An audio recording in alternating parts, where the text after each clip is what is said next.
Live with you tonight, once again here on In Focus, Newzroom Afrika, Channel 405. President Cyril Ramaphosa admits that South Africa has what he calls a huge mountain to climb in its quest to create jobs for young people. As things stand, youth unemployment stands at 66.5%. Now, a report compiled by universities and other institutions found that government's plans have largely failed to absorb South Africans into the workforce. The report, which appeared in Business Tech, was published on the 6th of June for public comment. It points to a range of issues in preparing students for the labor market. Joining us now to find out what South Africa is not doing right is Waseem Carrim, National Youth Development Agency CEO, spokesperson for the South African Union of Students, Asive, Dlanjwa. As well, here with me in the studio, we have the marketing coordinator and spokesperson for the South African Youth Economic Council, Sthandiwe, Msomi. You can be a part of the conversation tonight by sending us your thoughts and comments, 072-110-5584. Otherwise, you can tweet us at Newzroom405. What is working particularly well? What are we not doing well? Where do we need to improve, and what needs to be reviewed going forward? Sthandiwe, good evening, and thank you very much for joining us tonight and In Focus. Thank you for having me. And gentlemen, good evening, and thank you very much for coming on. Waseem, let's immediately just start with you from this particular point of view. This report notes that we are caught in a perpetual cycle of failure in terms of our policies, despite our good intentions, from RDP in 1994 to GEAR to ASGISA to radical economic transformation to new economic dawn. Now there is reconstruction and so on and so forth, right? So I mean, it's pointing out to the fact that we are good at pointing out flaws of what is wrong in the system, but very poor at doing something to turn this thing around. Why? Yeah, thanks, Thabo. And I think that's a good summary of where the country is at. But I wouldn't necessarily characterize everything we've done over the past 27, 28 years as failure necessarily, right? So if you look at South Africa in the period, particularly 2000 to 2007, we had a well-growing economy. Unemployment was probably at its lowest rate in our history, although by global standards was probably still high, 22%. And then from there on onwards, 2008 probably till now, both global and local factors have resulted in an economy which is not growing at any fundamental rate, right? The global financial crisis, self-imposed things like load shedding, which has been in our system for 14 years, now issues at the ports, COVID-19, unrest in South Africa, all of these have created the sort of perfect storm, and it reflects in the unemployment numbers that we see. If we look at some of the positive things that have happened during that period, you look at something like higher education, probably the one area which is likely to meet its targets in the National Development Plan. Many challenges still in that sector, but today South Africa produces 4 times the amount of black African graduates than we did in 1994. The majority of those graduates are employed and well employed as well. You look at something else like the Youth Employment Tax Incentive, which has provided incentives to the private sector to employ young people. The National Treasury estimates show it supports about 1 million young people in the workplace. Another probably positive, a lot of economists say it needs to be upscaled if we're going to tackle the high unemployment numbers. So there's pockets of excellence. Public employment gets a bad rep, but if you look at public employment, we have probably the 3rd or 4th largest public employment program in the world. So yes, a mix of positives and negatives, but ultimately we have to conclude that our unemployment rate in South Africa is unacceptable. Yeah. Asive, critique for me that first instance, because when they talk about, for example, possible interventions in all these programs, by the way, that I've mentioned, from RDP to ASGISA to the NDP to where we are right now, top of the list is formal education. So critique for me that particular intervention and how well it has done. Fundamentally, have we removed the barriers to education that young people face? Thank you very much, Thabo. I think I must probably start by saying education is going to and carries on to play a magnificent role in terms of fighting unemployment. It is the numbers that tell us this. And so maybe to lay the foundation of why this is so important, because many people have discounted the importance of education in being able to drive employment, but also fight poverty and unemployment. You see, like for instance, numbers tell us that it is only 12.6% of graduates that are unemployed, generally, broadly. That is critical for us. So I think higher education, the education system, albeit with its challenges, has contributed significantly in terms of fighting unemployment. But now the challenge, or one will ask, if that's the case, then where's the problem?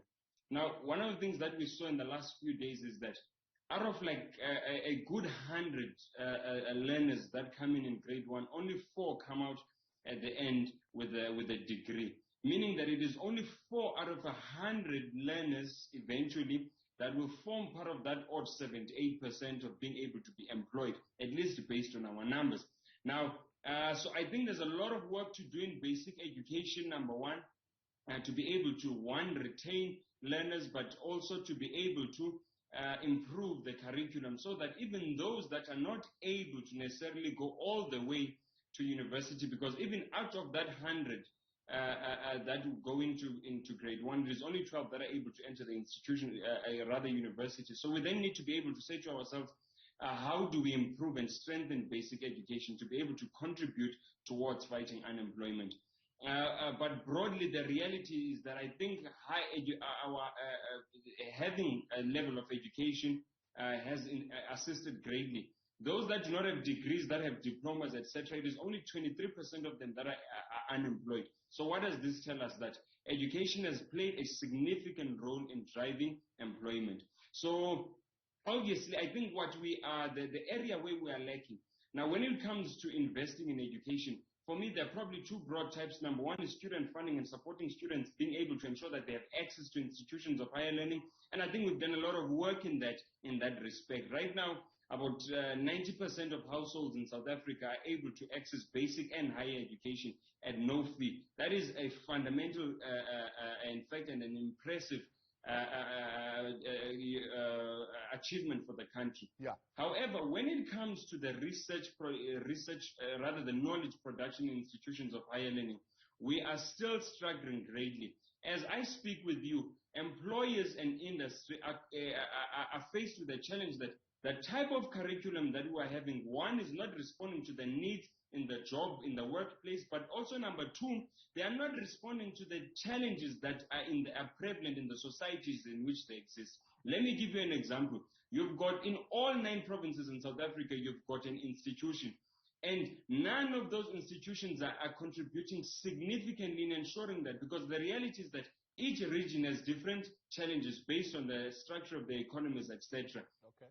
So the point is that institutions of higher learning should be able to produce knowledge that is able to aid directly the challenges that are being faced in their regions. We are releasing graduates and institutions are researching. We are spending hundreds of millions, in fact billions to be honest with you, hundreds of billions towards research and knowledge production. But quantitatively, we are not seeing the impact that this is having in solving the challenges of society. I'll come back to you. I'll come back to that. I want us to tease that a little bit further. But Sthandiwe, let me bring you in here.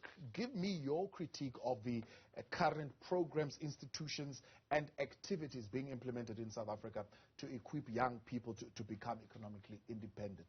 Yeah. I think from the 2 preceding speakers, that we can agree on is the fact that education has been a main driver in trying to get not only young people, but even the generation of those who came after the RDP and who were the main beneficiaries, or the first beneficiaries of apartheid, into the mainstream economy. But the issue is that education needs to be curated for people who are going to be employers. And the problem with our economy is that it hasn't grown at a fast enough rate to absorb all of the young people who are being educated. And also, our country doesn't exist in a vacuum. We exist in an international global economy that has its ebbs and flows as well. And if you just look at current trends and statistics, a lot more money or payoffs go to those who have capital right? And that brings us to the question of wealth and income inequality in South Africa. And all the programs that we've had and initiatives and extra funding to education is brilliant. But if you aren't going to address the questions of handing over strategic assets in the mining industry, in infrastructure, and big industries that are critical for growing this economy to young black people, then we're going to continuously seeing ourselves educating young people who go and work for companies but don't have the capacity themselves to start their own businesses and then employ other people. So the pie is too small, and interventions that we have now aren't enough to ensure that the pie actually grows to accommodate more young people who have aspirations and dreams of becoming part of the top 1% in South Africa. And unfortunately, the trend is that those who are still part of that top 1% control a lot of our economy, and it just doesn't happen to be young black people. Yeah. Fortunately, we cannot talk about employment without touching on economic growth, and if that is not happening, certainly not enough young people will be absorbed into the economic space of the country. Let's hear what you've got to say tonight on WhatsApp to the conversation. Keletso on WhatsApp saying, good evening. Job creation is not a government responsibility alone. The private sector must play their part. That is Keletso Marobela. Appreciate you. We'll take more of those messages when we continue next in this conversation. Stay with us here on In Focus. We're back. It's our focus today, youth unemployment. What are we doing? What do we need to do better? And what are we particularly failing at doing? We've got Waseem, Carrim, Asive, Dlanjwa, as well as Sthandiwe Msomi, who is with us here in the studio. And taking your views as well tonight, 072-110-5584. So Waseem, let's take another bite at this. The other area that needs focus is public employment. You've already touched on, but public deployment. The National Youth Services Program is one such program that would speak to that. It was called Umsobomvu in those days. It's called something else, something that you're particularly in charge of now. You've also got the responsibilities to create some entrepreneurship interventions. What are we particularly doing right, and what are we not getting correct there? Yeah. Thanks, Thabo. So, I mean, I think one of the visions of the sixth administration was to revitalize the National Youth Service Program in South Africa, right? Not only as a basis for employment, but also given that it's a socio-economic program. And what do I mean by that, right? Often we'll sit in these platforms and we'll lament all of the challenges, and rightly so, right? So take, for example, public schools. We'll, for example, say that in our public schools, young people just leave school and you'll see them on street corners after school. And we've forgotten about after-school programs, sports, arts, culture, debate, chess. So, for example, what we're doing through the National Youth Service is we're reigniting those forgotten about programs, right? Where you have young people offering service to other young people, yeah? And in that way, you're not only creating economic benefit through income transfers to young people, but you're creating societal benefits as well. Yeah. Another value of the National Youth Service Program, for example, is, because unemployment is so high in South Africa, I think we need to look at unemployment at the household level, right? So, for example, our target on the National Youth Service is 50,000, where we've already placed 13,000 young people. But in there, if you think about South Africa, and in each household you have up to 4 people living, when you take 50,000 young people, that's 200,000 households, right? And what we see is that when there's more income in a household, generally that household starts to perform better. If there's a younger brother or sister in school and, children are not going to bed hungry at night, there's better educational outcomes, for example, right? So I think National Youth Service, our target is 50,000. We've said to the president, based on what we see, if you look around the country, there's so much work that needs to be done, right? And yet we have unemployment. And we think we could easily take 250,000 young people in future financial years, yeah? So that's one. I think on the youth entrepreneurship side, the NYD sort of positioned itself as saying, we are in the business of assisting young people who want to start up their own enterprises, right? The young person who has nowhere else to go but is passionate and has the ability to run an enterprise, right? You look around the world, particularly at the Asian economies, right? They grew through growing the informal sector. The formal sector doesn't have enough space to absorb the millions of the unemployed, but the informal sector, small and micro enterprises have real capacity, right? And ours is getting young people to start, right? And how are you creating demand for that capacity? for self-employment? Well, I mean, we have a value chain of services which we offer, right? And what we always do is we start young people off with training, yeah? A compulsory 5-day business management training before they can access any other services, a business plan, a marketing voucher, a grant from the NYDA. Because generally what we see is that where we can assist a young person in growing their financial skills, one, but growing their resilience as an entrepreneur, two, we see when those young entrepreneurs receive funding, they're much likely to succeed in a small or micro enterprise, right? And also, access to funding is only one piece of the puzzle. It's about creating access to market opportunities. So, for example, we've created frameworks where young people, I know car washers get a bad rep, but for example, car washers in the Mpumalanga province, the SAPS in that province has created a huge access to market opportunity for young people. So I think in any economy, you've got to have a balance of growing the economy, public employment, education, and small business development if you're really going to address the crisis of unemployment. Yeah. Asive, the question that you're raising is very important around education, but there are, of course, other submissions, for example, around enhancing labor supply through training and retraining, but two, expand the intake, more than at universities, but for vocational training. And of course, the other one you've mentioned, creating a second chance for those who drop out. We seem to be dropping the ball on those three areas. Thank you, Chabo. No, absolutely. I think there's a lot of work and there's a lot of opportunity that exists, particularly within the TVET sector, to be able to drive employment, but also job creation just within that particular sector alone. So I think there's a lot that can still be done there. I think we've come a long way.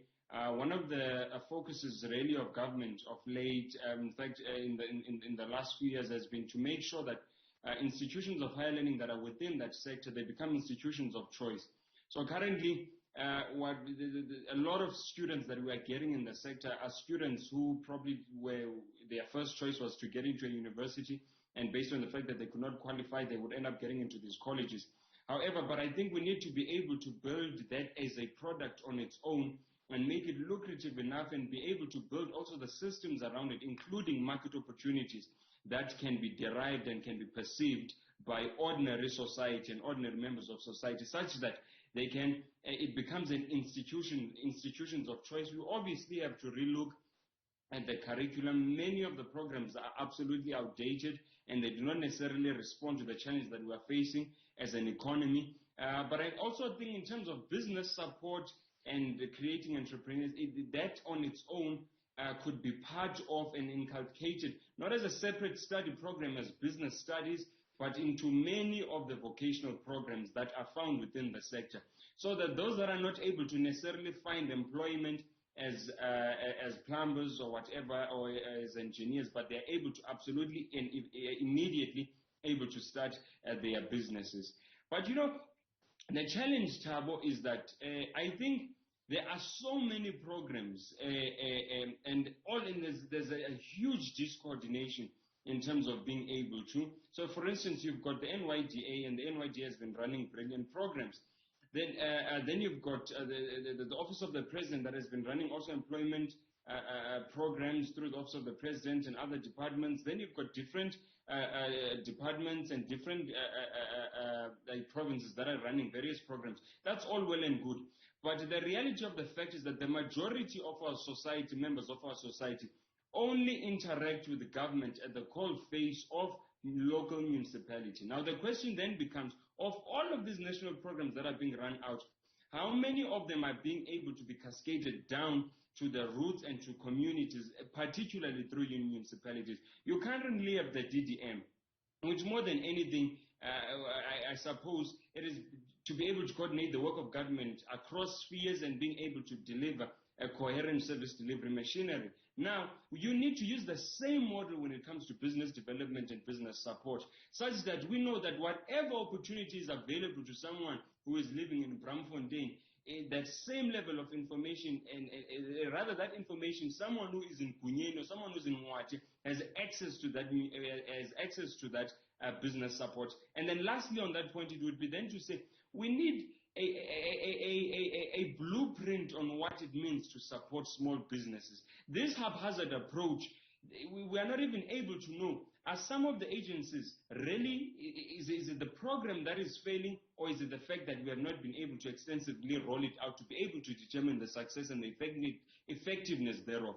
So let us have a broad blueprint toolkit that we know can be cascaded all the way up until the smallest municipalities, so that we are able to expand access to all of these resources and opportunities. Then we will know, are these services that we are speaking about, Thabo, effective, or maybe they could have been effective, but not enough people are getting them, or maybe they're just good programs, they're just ineffective, and they do not they're not necessarily what we need to be able to drive employment, but also job creation and business support. So I think coordinating these programs could go a long way. Right now we are all just singing. If we have time, I'll get Waseem to just throw his response to that. But Sthandiwe, let me bring you back in here. In terms of if this economy is too small to be able to adopt for whatever challenges, structural reforms that we need to put in place, are we at least giving the young people skills that would be competitive in economic sectors that are global, so that they could maybe find opportunities elsewhere? But two, what is your view on accelerating numbers of SMEs and getting young people participating in the informal economy? So I think the first thing in making the environment conducive enough for young people to utilize their skills and compete on a global level is to firstly look at the macroeconomic framework that we exist in. You can't expect a young person to now start or develop a new app when they're struggling to even buy food. Then we have to look at whether or not the cost of living in South Africa is being controlled. We have to look at the cost of fuel and all these things that are just a necessity to survive. And the problem with our inequality, our income and wealth inequality in this country, is that it is too expensive for the ordinary young black person who comes from Mlazi or Soweto to even think about starting the next app that will break into the global market. Yet it's easier for those who are in more affluent areas, and we haven't addressed that problem first. And the second is that there's a lack of investment into communities to actually make it easier for young people to start those innovative businesses themselves that will actually get out into the market. We often look at global entrepreneurs who we admire, but we have to also look at the environments with which they came from. And so it's very important for our government to ask themselves, what macroeconomic structure do we want to create to ensure that it actually is possible for a young person to take capital and start a business without comparing it to buying bread or milk, which is a situation that so many people in this country, find themselves in. And then when it comes to SMMEs, we really have a lack of direction when it comes to what type of SMME we want to develop, right? Because at the moment, the president speaks about the cannabis economy, which is great, but there is no conversation about how are we investing into machinery and equipment that needs to go into that, and then promote small businesses or small-time entrepreneurs to actually go into those industries and invest there.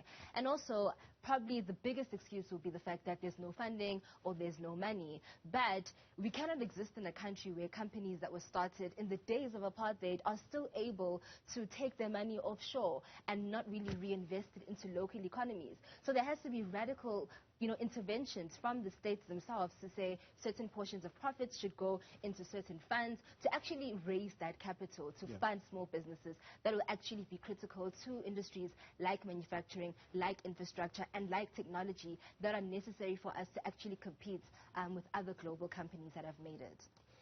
Big conversation. Time always the enemy. Unfortunately, that's where we're going to have to leave it for tonight. Gentlemen, I appreciate you. Thank you very much for coming on. And Sthandiwe, thank you very much for joining us in the studio. Thank you. Let's look at what you're saying, Ben, tonight on WhatsApp. More reaction to this conversation. Tony in Pretoria, the biggest barrier to youth unemployment is the over-concentration of economic value amongst a few large companies within most sectors. This structural dynamic keeps youth out until that changes. All efforts are pointless. And that's the biggest barrier that has been around for a while. Why are we failing to chop and chip at that particular barrier and make that space accessible?